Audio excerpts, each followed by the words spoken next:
organization. So thanks so much for making the time to join. There'll be a recording of this that'll be available at tristaharris.org just a day or two after the presentation. So we're going to have some time for Q&A at the end of the meeting. So you've got a chat function. If you have any questions, please put it in the chat and we'll answer those towards the end. So first, I'd like to let you know who your presenters are today. I've introduced myself. I'm Trista. I'm a philanthropic futurist. I help foundations and nonprofits understand what trends are coming next. And I'll be doing this today with Dwayne Proctor. Dwayne, do you want to introduce yourself a little bit? Yes, thank you very much, Trista. This is Dwayne Proctor. I'm Senior Advisor to the President at the Robert Wood Johnson Foundation.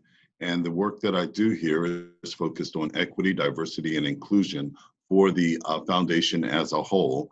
And I also advise on health equity as it concerns the programming of the foundation. Wonderful. Dwayne, do you want to talk to the folks that are listening today on the webinar about Robert Wood Johnson's equity journey that you've been on? Be glad to. I think in discussing this, and I'll be brief, we have to look at, most of us come from mission-driven foundations, and it's the same for Robert Wood Johnson Foundation. Our mission has been always to improve health and healthcare for everyone living in America. But we put a refresh on our mission around 2013 and put a stake in the ground on building a culture of health in America. A culture of health for us is one in which everybody's needs are included in thinking about improvements in health and healthcare, that all those who need to be involved are invited to the table to help work on program design, implementation, evaluation work around it, so that we can reduce the amount of unintended consequences or unanticipated consequences to our work. And with all that, health equity becomes a great part of the work to build a culture of health. Health equity meaning ensuring that everyone has a fair and just opportunity for health and well-being. Health equity meaning that we look at the systemic barriers that inhibit full health and full well-being for many people across our nation, and doing so in a way that acknowledges that there is structural discrimination based on racism, based on sexism, homophobia, xenophobia, and others, that we have to acknowledge the intersectionality of these in our work, so that as we're working on health equity, we know that racial equity is a great part of health equity, and that gender equity, disability equity, and others all have intersexual interest, and also the potential to do better across groups by looking at intersectionality. So with that, we also acknowledge and recognize that then we have to do what we can to make Robert Wood Johnson Foundation a more equitable institution. And we've started to do those things as well. And it's hard work, but it's good work. And we have a lot of potential to make a difference in shaping the future of this institution, as well as how we engage with our publics going forward. Wonderful. It's been fantastic to see the journey that Robert Wood Johnson's been on. I'll give folks that are on the call an opportunity to ask you some questions as we get to the question and answer period at the end of the presentation. So I'll mute you for now, and then I'll unmute you as we come back. So what I'm going to do is walk you through some of the trends that I think will impact your organizations, both externally, things that are coming towards you, and then things that are happening within the organization. So as I said before, I'm a philanthropic futurist, so I pay attention to trends that are impacting the sector, and I'm especially interested in trends that have to do with diversity, equity, and inclusion. So we'll walk through some of those today. Now, the first trend is just that we have a new pace. And I know many of you are feeling this in your work, where we're living in exponential times where change happens faster and faster and faster every single year. And I know if you guys are like me, you often have that feeling of, if I could get to the end of my email inbox, then it would feel like I have a handle on change, or things will calm down in the summer, or things will calm down in the winter. we have this imaginary time frame that at some point things will be less fast, and that just isn't the case. A lot of this exponential growth is driven, of course, by technology. Exponential growth is really how computers get faster and faster and cheaper, and then influence every aspect of your life. But the challenge is that people are not made for exponential change. So it's really a computer pace of change, not a people pace of change. And that causes a lot of instability within our organizations, foundations, and many nonprofits are very stable institutions that have little change internally, but now we have this external change that sort of pushes against our institutions. It also causes instability in the communities that we care about. And I think that that's a challenge for many of our organizations, is watching the economy change and the way that democracy works changes. That pace is only going to get faster and faster. And so as people that do good for a living, we have to figure out how to anticipate what's coming next, as opposed to waiting for change to sort of arrive at our doorstep.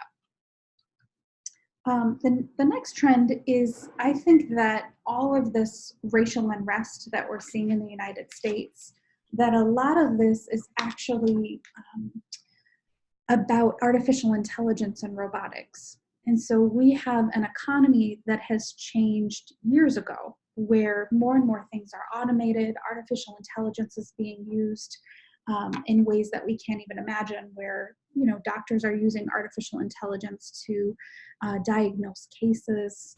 Lawyers are using artificial intelligence to argue parking tickets and those sorts of things. It isn't just lower level jobs that are being influenced by artificial intelligence and robotics.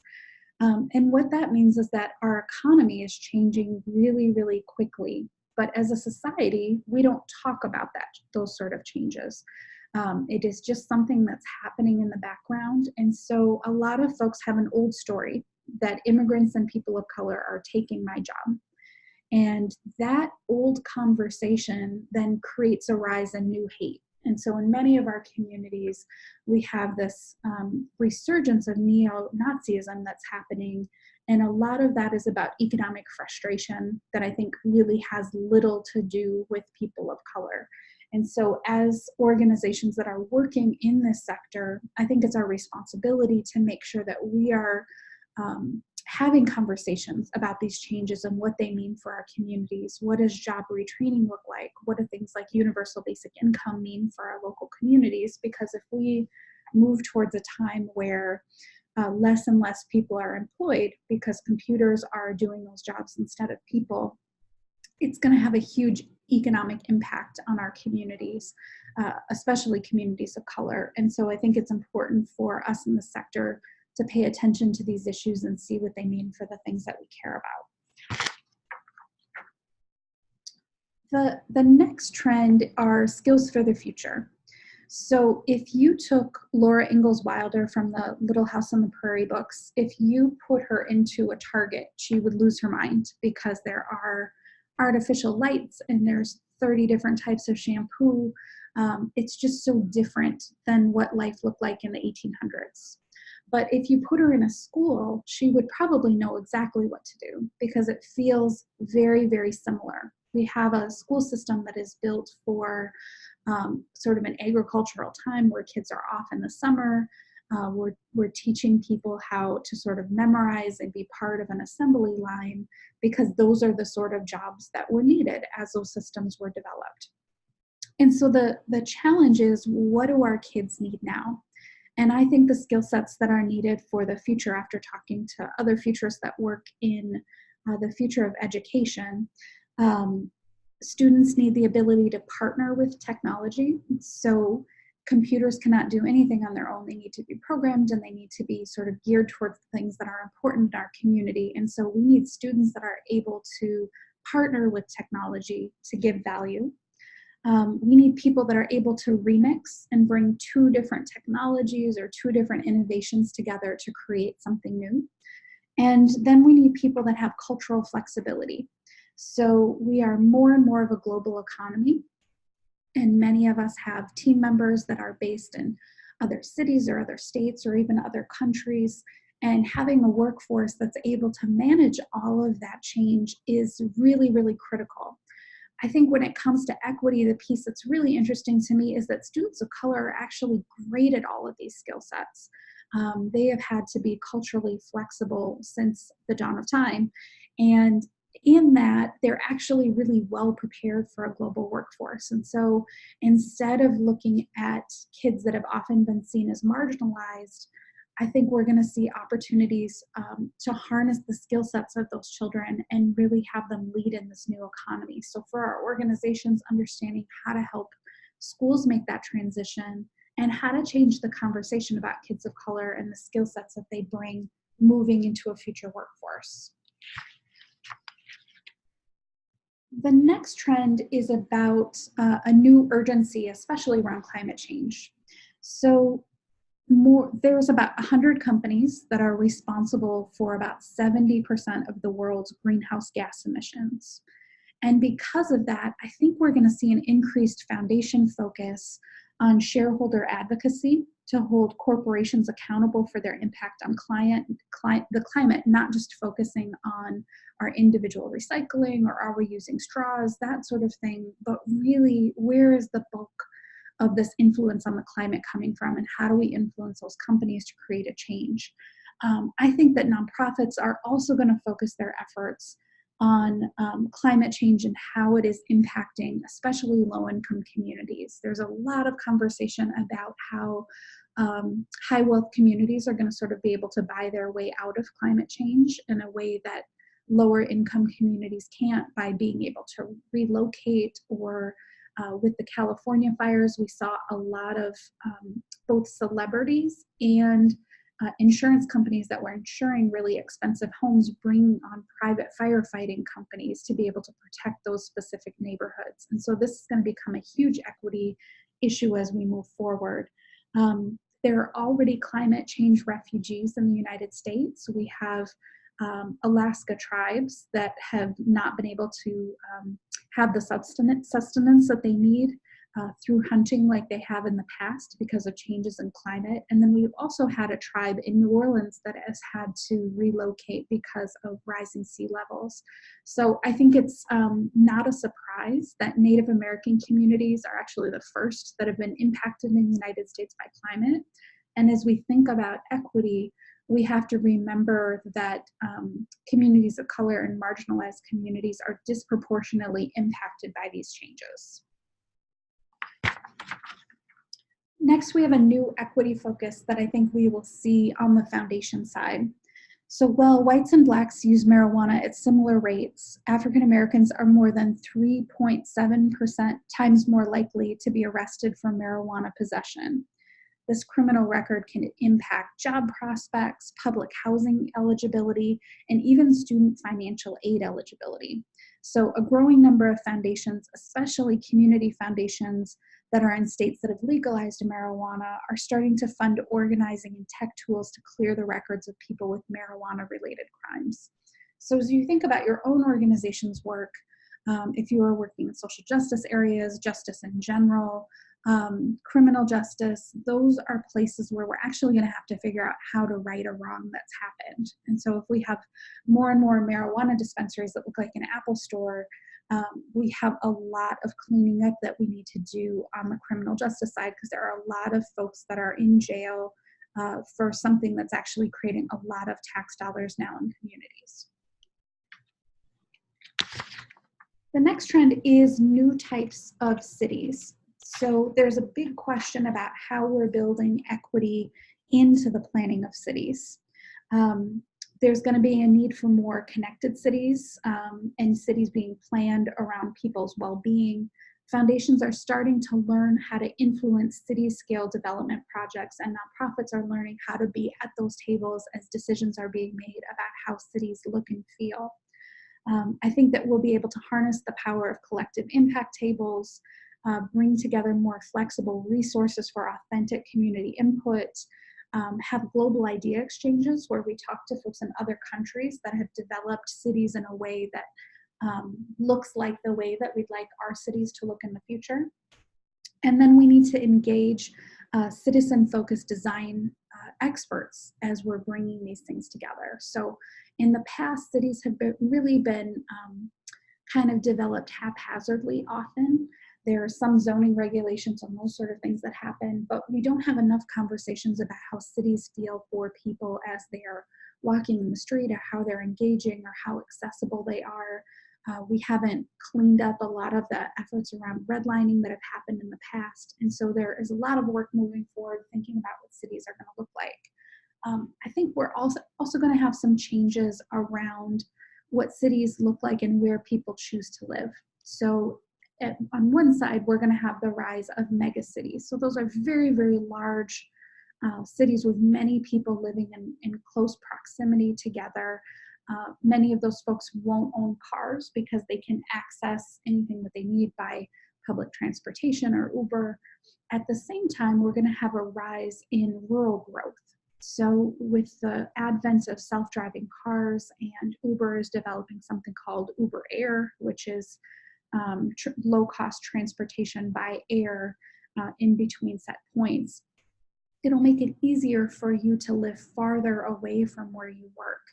And as we're starting to see now in many cities, as folks are moving back into the central city, first and second ring suburbs become places where people of color are sort of pushed out to. There aren't the infrastructure pieces in place that exist in central cities. And so for foundations and nonprofits, starting to refocus efforts from urban areas into suburban areas, understanding what migration looks like in your local communities is going to become more and more important. The other equity issue that I'm seeing on this front is when companies like Uber are developing something like Uber Air, where you can reach places that in the past have been difficult to reach by car because of either traffic or geography, it'll suddenly make those places a lot more accessible. And if jobs move to those places, it may be more difficult for low-income people to reach those places if public transportation isn't able to go there. So as development is happening, thinking about who's getting left out in that conversation and who's still connected is really important. This next piece is more about inside of your institutions. So there are a lot more voices pushing. So just like as television images of the civil rights protesters being viciously beaten galvanized disengaged white people in the North to start to act on desegregation, social media stories and videos of children of asylum seekers at the southern border being separated from their parents, or being abused while in the custody of the United States government, is going to push more foundations and nonprofits to act in ways that they haven't in the past. And I think that the visibility of this and many other human rights crises really push people to step up in ways that they haven't before. And I think it's a skill set that we're going to have to build in our organizations to be much more responsive and to understand, as Dwayne said earlier, those intersection points. So what are the pieces that are tied to your mission, but may not have had such clear alignment in the past, but because of these unique intersections? If you're working in youth, how are you thinking about immigration and migration as a part of that story? The other changes that we're going to see within our institutions are more pushes for our donors to expect that our foundations and nonprofits are going to have views on broad societal issues. So the sector for a long time has said, you know, we really stay out of hot button issues. We sort of are a mediator in the middle. We don't have an opinion on a lot of things. And I think that our donors and community members, that's not going to be enough anymore. And they're going to push back and want to know where your organization stands. So it's important that you develop roles for your voice as a community citizen. When does your CEO write a letter to the editor? When are you sending emails out to your donors or membership? How are you reaching out to folks that are in your circles of influence when something happens in your community or nationally or internationally? And what are your guideposts about when you speak up and when you don't? Because I think we're moving towards a time in the sector where choosing not to speak up is going to be seen as a statement in itself. The other change that we're going to see is more questions about how your mission matches your actions. So Dwayne talked some about how the Robert Wood Johnson Foundation is working on how its internal efforts and structure really match its external mission around health equity and creating a culture of health. So your donors, your partners are going to ask more. How are you investing your dollars? Are you investing it in a way that's moving your mission forward? In this era of Me Too, do you have sexual harassment policies within your institution? How are you making sure that you're keeping your employees protected? Do you have wage disparities in your organization by race or by gender? And what are you doing about that to fix that? So it isn't just going to be about your external mission, but how does that internal match that external? I think we'll move towards a time where if you're doing economic development work in community, your board and your folks that are concerned about your organization should be asking you questions about how you're spending your dollars. Are you investing your organization resources in a way that builds local community? Are you using local vendors? Are you using people of color vendors? How are you ensuring that you're actually living that mission? The next change that I think we're already starting to see are changes in who's around the board tables. So because there's been increased transparency and better cultural competency around both foundations and nonprofits, we are seeing more diverse board members. I've been really excited that it hasn't just been, here's our one person of color sitting around the table and they need to represent every community of color and be our sort of go-to. My rule of thumb for organizations as you're trying to build in, bring in a new community into your board, if it's young people, if it's disabled folks, if it's a specific cultural community, to move beyond thinking about who's that one token that we have sitting around the table, to who are the three folks that we are bringing on at the same time. So if you bring in one person, if there is a question about that community, everybody sort of turns and looks at them and waits for their response and ignores what they think about any other part of the organization operation. But if you bring in two people and somebody gets sick, you're stuck in that same position. So I think three is a point where you're bringing in people for their unique perspectives and they're helping you to change your conversation. I think that's a growth area for many organizations of thinking about what's the right makeup around the board table. There's been a lot of progress of organizations looking outside of their normal networks. So if you have a governance committee that is current board members and they're bringing in their friends and people in their networks, your board's probably going to look really similar over time. But if you bring in a search firm that helps you bring in new folks, or if you bring in some non-board members onto that governance committee to help you think about who else might be a good fit, you're more likely to have a diversity of perspective around the table, which makes organizations smarter. There's a lot of data that says that diverse organizations and diverse networks make better decisions because you get out of that spot of groupthink. So you move to the place instead where people are able to push back respectfully and really come up with the best possible ideas moving forward. So I think as a result of these shifts that we're seeing around the board table, I think we're also going to see more CEOs and executive directors of color in the sectors because boards are going to be able to reach out in new ways, just like they are around the board table as they're making those decisions about who the appropriate leadership is for their organization. So I think there's a lot of change that's happening on that horizon. Now, I think the important part for all of us to remember is the future isn't something that happens to us. It's something that we create by the decisions that we make every single day.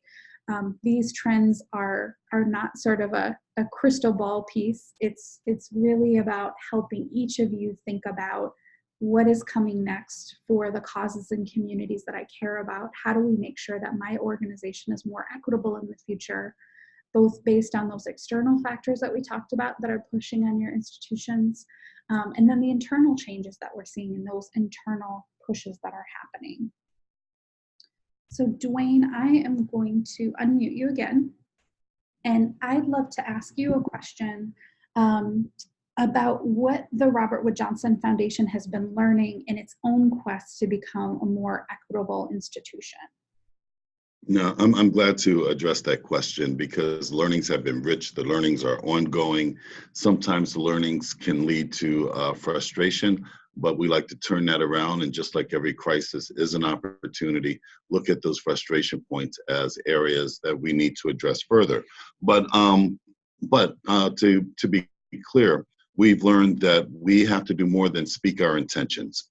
We also need to look intrinsically at our own role in perpetuating inequities, and then focus on solutions. So it's not enough for us to say that we're about health equity or we're about equity in our work without taking that deep look at who's actually saying that, and can they actually walk the talk? Meaning, can our foundation walk the talk? Secondly, I would say that education is critically important. When we started making a shift towards health equity in our work, we did not change our staff to do so. And we knew that it was more than just a semantics, that the difference between health disparities and health equity are actually quite significant. And so education of our board, our staff, and our leadership has to occur, has to be ongoing, has to be planned, and often prepackaged curricula do not always serve our purposes on this stage in our journey, and mainly so because we are focused on health equity and racial equity and gender equity and others, and there's not many prepackaged curricula that address the variety of equity issues that we need to look at in our work. Our education has taken many forms. We've used guest speakers. We've used site visits to focus on equity. We've planned learning journeys for our staff in which we go to places that we typically may not end up from where we sit in Princeton. And we try to get proximal in ways of understanding the communities, the leadership, the people, their expressed needs, and how do we learn to genuinely and authentically engage in those areas also requires education. Many times, I think foundations, at least our foundation, focuses on the program staff for this work because our outward-facing products is often the grants we make, the people we engage. But we found that educating administrative staff and delving into inequities helps in our operations are also critically important. Many times it's our operations staff who first are the ones to engage with applicants before they become grantees. Many times our technologies are geared towards, in our case, sometimes universities, academics, agencies that have been well positioned to work with our WJF. And so by leaving out administrative staff and operations staff, we're introducing error into our work. And not to sound flippant in any way, but to really acknowledge that whiteness is real, and that in foundations that have been created in white culture, around white culture, staffed by people who exhibit white culture, that is very much a strong tension to keep in mind when working on equity issues. Not to say that white people are barriers or anything like that, but to take a look at really how is our organization set up? How do we communicate with others?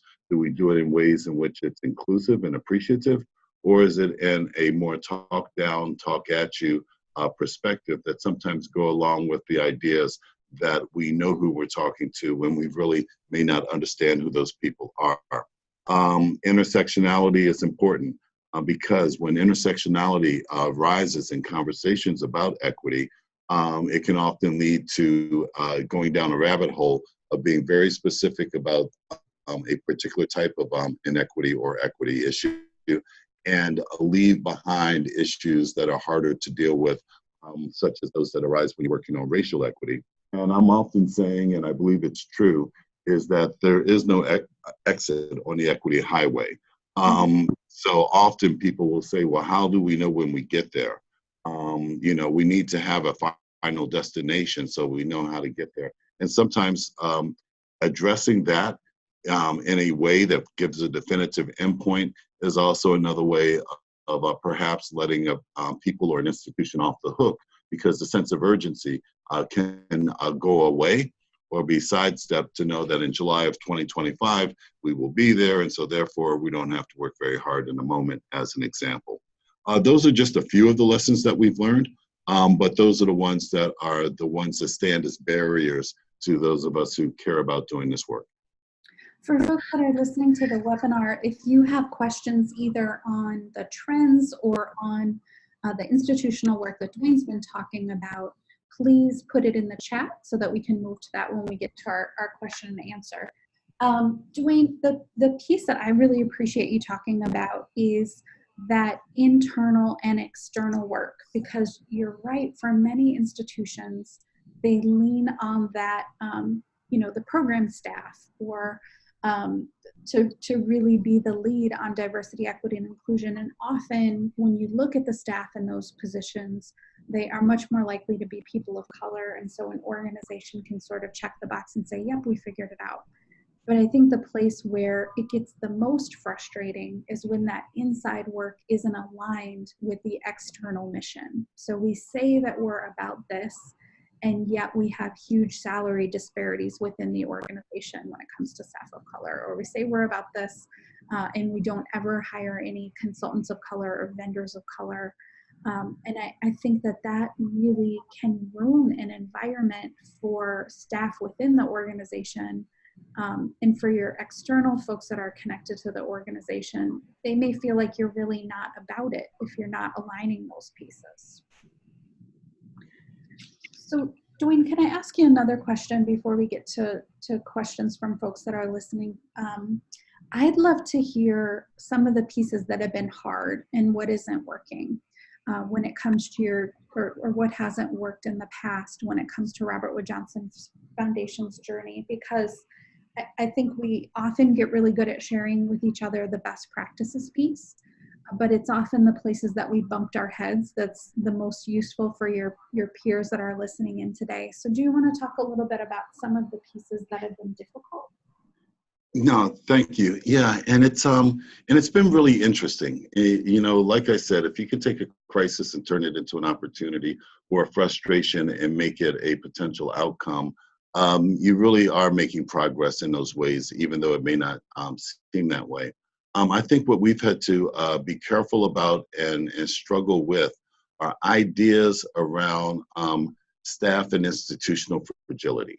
Okay, in that there are plenty of ways of educating staff on issues of racial equity, health equity, and equity that bump up against deeply held beliefs and attitudes, sometimes conscious, sometimes unconscious, of the variety of people who work at our foundation, who we engage with, who leads our foundation, and that goes as far as up to the board. And so being very careful not to think that anytime you run into an issue where a particular learning opportunity is questioned as a frustration point, it's actually an opportunity to educate more. It's actually an opportunity to hear where people are coming from. Not every expression that we may hear in response to a consultant, a contractor, a learning opportunity, not every question is a critique, a negative critique of the experience. Sometimes people want to hear more so that as they're processing and thinking about matters of equity, that they have more information to include than just the experience that triggered those thoughts.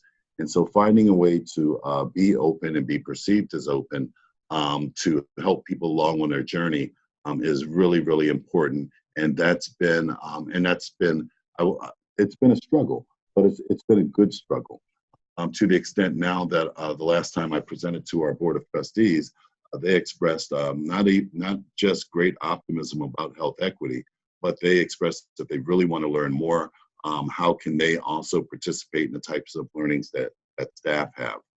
Another point of resistance or a struggle has been the conversations that are elicited when you do start working on issues of health equity, racial equity, and other forms of equity, is that it's going to pick a scab somewhere, and someone's going to say something or do something or behave in a way that looks like they're not on board, that looks like they are points of resistance, that looks like, that they have a longer way to go than others in the work. And that is something that you have to come up against. But you're not always, or at least me, Dwayne, is not always in those conversations to be a part of it, to be held.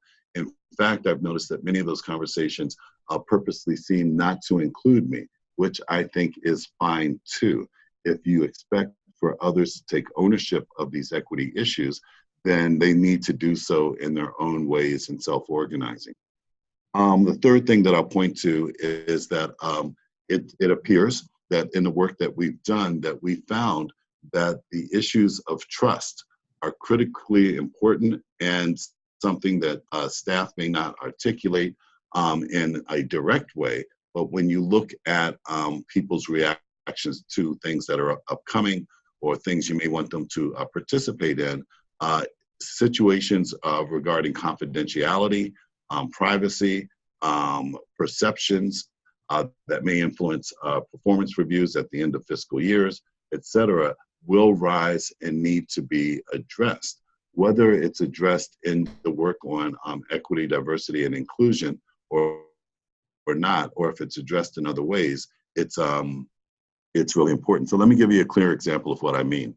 We had arranged for our staff to participate on the intercultural development inventory.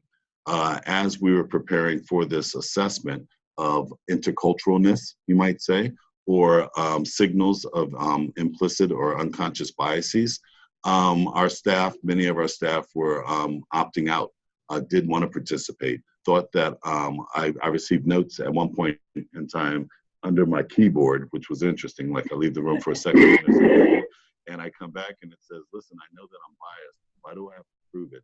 Why do I have to, and by proving it or acknowledging it, is there anything that I need to worry about in terms of my employment here, okay?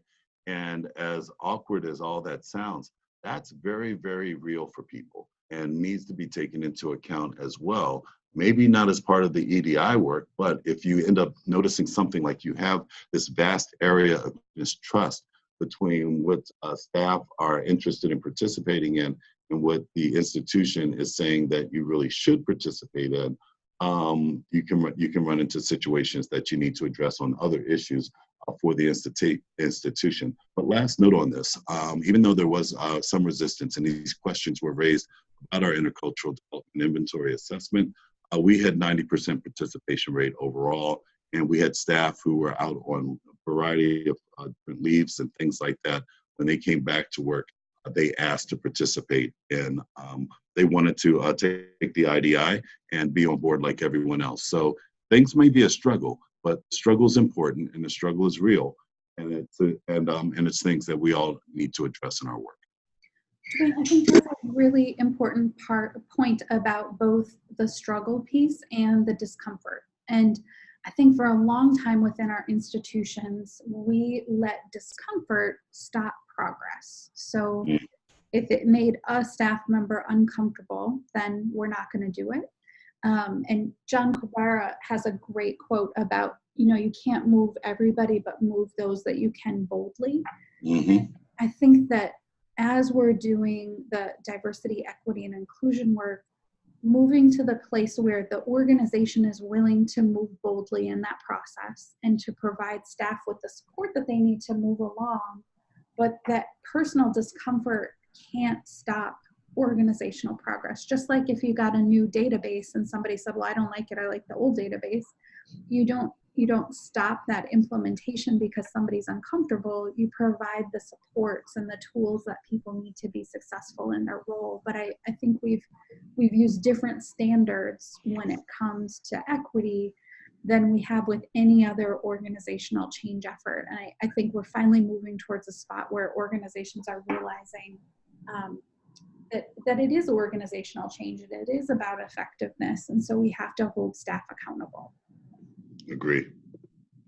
So I'm going to move to questions and answers, and I see one here that we can start with.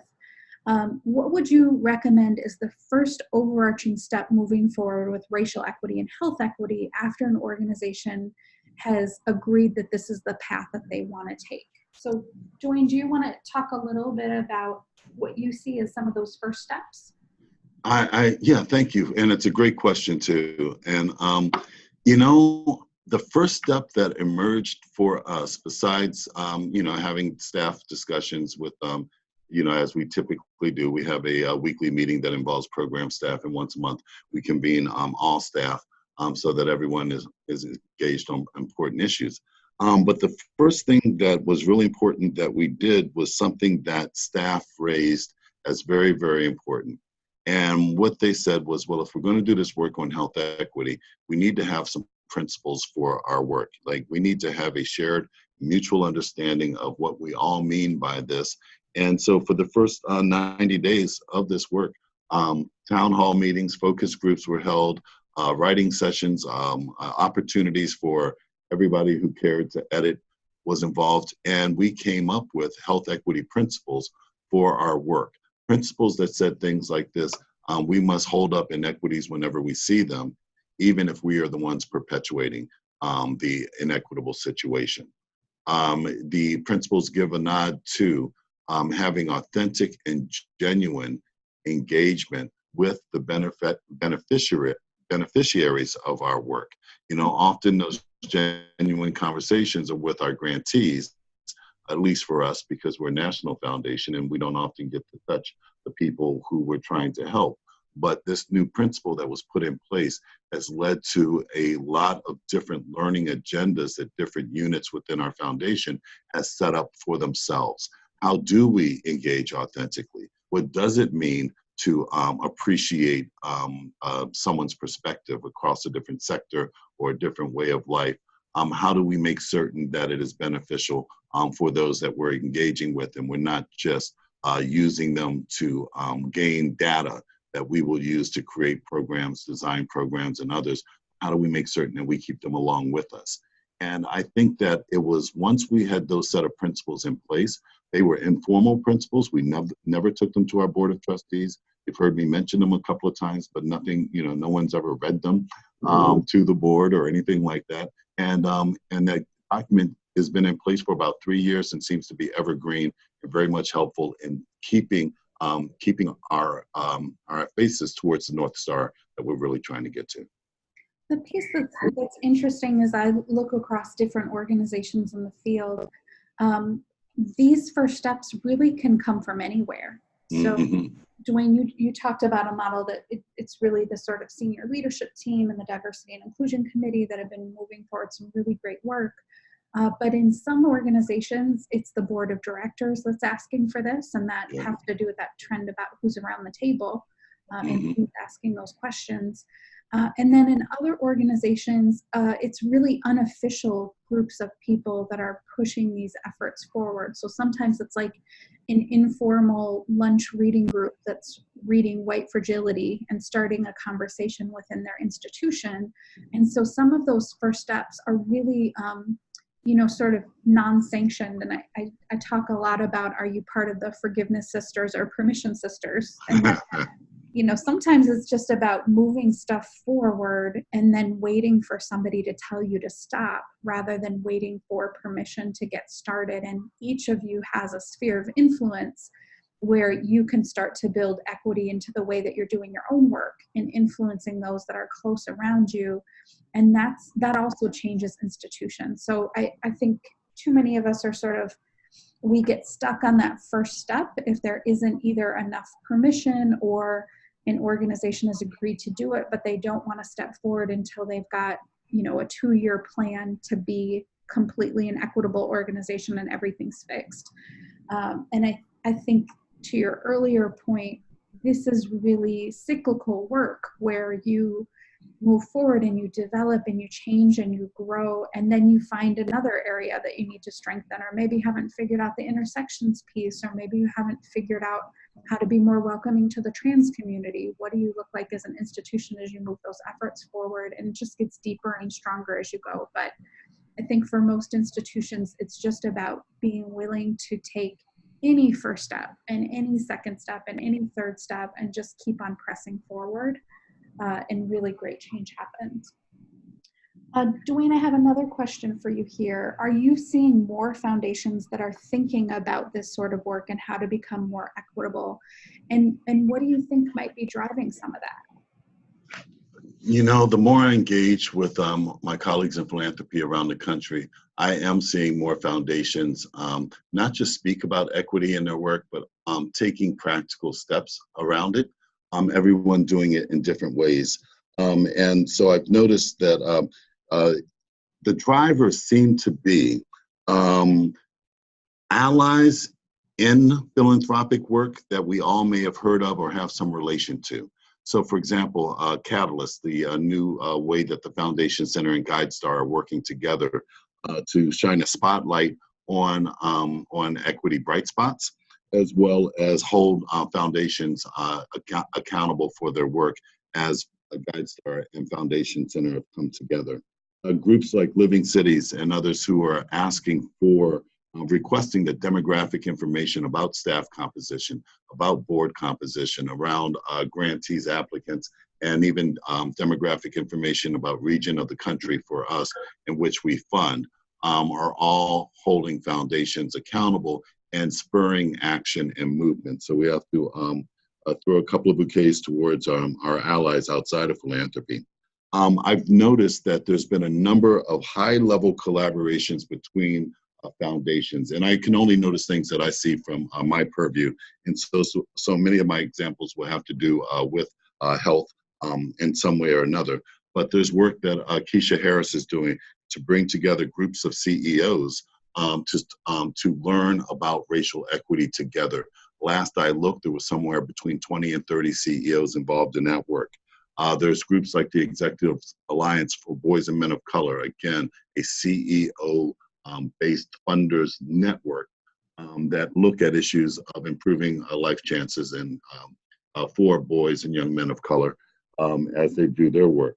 There is a new President's Council on Disability and Inclusion in philanthropy that focuses on how foundations, whether they're health foundations or not, can be more inclusive of people with disabilities in terms of staff and grantees and vendors, okay, and also how the foundations can be more accessible so that people with disabilities have an equal, a fair and just opportunity to access information from foundations as well. I think our affinity groups are doing a great job of keeping the issues of equity hot and in the minds and in presence of philanthropy. In a lot of ways, we need that leadership because it touches so many of us in philanthropy. I'm speaking of the Association of Black Foundation Executives as an example, who is doing a lot of work with trustees of foundations around the country. I'm thinking about groups like Change Philanthropy and GEO, who are all looking at equity and inequities within philanthropy in different ways. But again, they touch so many of us that it leads to spurring some type of action.